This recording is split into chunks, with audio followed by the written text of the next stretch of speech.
પશ્ચિમ એશિયાના સંઘર્ષની ભારતીય ઔષધિ બજાર પર નહિવત અસર. દવાઓના ભાવ સ્થિર રહેશે. કેન્દ્રીય મંત્રાલયે દવાઓના પુરવઠા અને કિંમતો અંગેની અટકળો નકારી. ભારત સરકારના રસાયણ અને ખાતર મંત્રાલયના સંયુક્ત સચિવ સત્યપ્રકાશ ટીએલે આજે એક મહત્વપૂર્ણ નિવેદન જારી કરતા જણાવ્યું હતું કે પશ્ચિમ એશિયામાં ચાલી રહેલા સંઘર્ષની ભારતની ઔષધિ પ્રણાલી અને દવાઓના વેચાણ ભાવ પર કોઈ નકારાત્મક અસર જોવા મળી નથી. વૈશ્વિક સ્તરે પુરવઠા શૃંખલામાં ઊભી થયેલી ક્ષણિક અડચણો છતાં ભારત પાસે પૂરતો જથ્થો ઉપલબ્ધ છે, જેના પરિણામે સામાન્ય જનતાને મળતી આવશ્યક દવાઓના ભાવમાં વધારો થવાની કોઈ શક્યતા નથી. આ નિવેદનથી બજારમાં ફેલાયેલી અફવાઓ પર વિરામ મુકાયો છે અને ગ્રાહકોમાં વિશ્વાસનું વાતાવરણ સર્જાયું છે. આ વિશ્લેષણ દરમિયાન અધિકારીઓએ જણાવ્યું હતું કે ભારત સરકારે અગમચેતીના પગલાં રૂપે પૂરતા પ્રમાણમાં કાચા માલ અને તૈયાર ઔષધિઓનો સંગ્રહ સુનિશ્ચિત કર્યો છે. પશ્ચિમ એશિયાના માર્ગો પરથી થતા પરિવહનમાં થોડો વિલંબ હોવા છતાં વૈકલ્પિક વ્યવસ્થાઓ દ્વારા દવાઓનો પુરવઠો સતત જાળવી રાખવામાં આવી રહ્યો છે. ઔષધિ ઉત્પાદક એકમો અને નિકાસકારો સાથેના સતત સંપર્ક દ્વારા મંત્રાલય પરિસ્થિતિ પર બારીકાઈથી નજર રાખી રહ્યું છે. ભારતની આત્મનિર્ભરતા અને મજબૂત વિતરણ પ્રણાલીને કારણે આંતરરાષ્ટ્રીય સ્તરની અસ્થિરતાની અસર સ્થાનિક બજાર સુધી પહોંચી શકી નથી. Various global supply chains of pharma inputs have disrupted on account of West Asia crisis. There is an issue related to supply of solvents and active pharmaceutical ingredients. However, there is no major increase in sales prices of drugs and pharmaceuticals. In order to support pharma industry and to maintain the availability of inputs, feedstocks and also APIs, Department of Revenue through notification dated 1st April 2026 has slashed custom duties of 40 various petrochemical products to zero. It should be recognized that pharmaceutical sector has a very strong value chain linkage with the petroleum and petrochemical sector, particularly in the supply of critical feedstocks and solvents, which are used for manufacturing of drugs and syrups.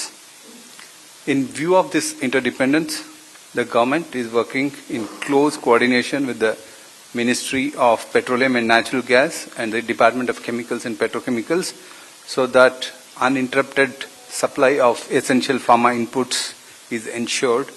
Accordingly, Ministry of Petroleum and Natural Gas has made allocation pro rata as per the availability of feedstocks, particularly propylene, and there are other two solvents, ammonia and methanol,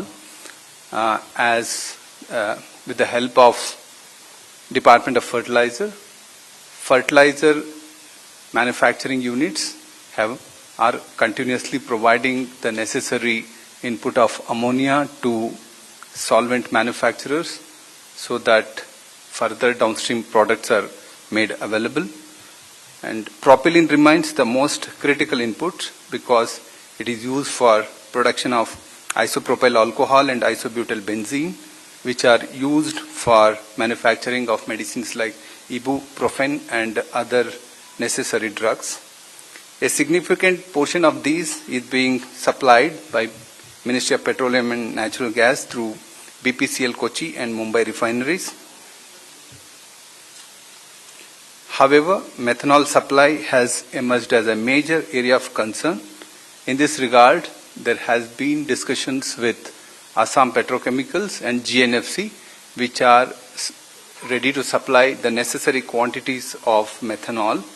So, work is underway to establish the necessary logistics and supply chains. And supply, however, in a moderate way, has already commenced. The Department of Chemicals and Petrochemicals has also extended support by suspending the quality control order of morpholine, and morpholine is a very important building block used for manufacturing of various life-saving drugs. Aluminium supply required for pharmaceutical packaging had faced constraints. Restoration of supply is underway and the situation is expected to normalize within a week or so. Supplies of LPG and HSD oil is important, particularly for ampoule and vial sealings, and are under very close watch, and pharmaceutical units are currently not facing any constraint as of today. The government remains fully engaged with the facilitating supplies on case-to-case basis. That means to say, If there are any concerns, we get information and request through concerned organizations and also through associations. And as and when we get requests from these associations, we facilitate the supply in our own limited manner.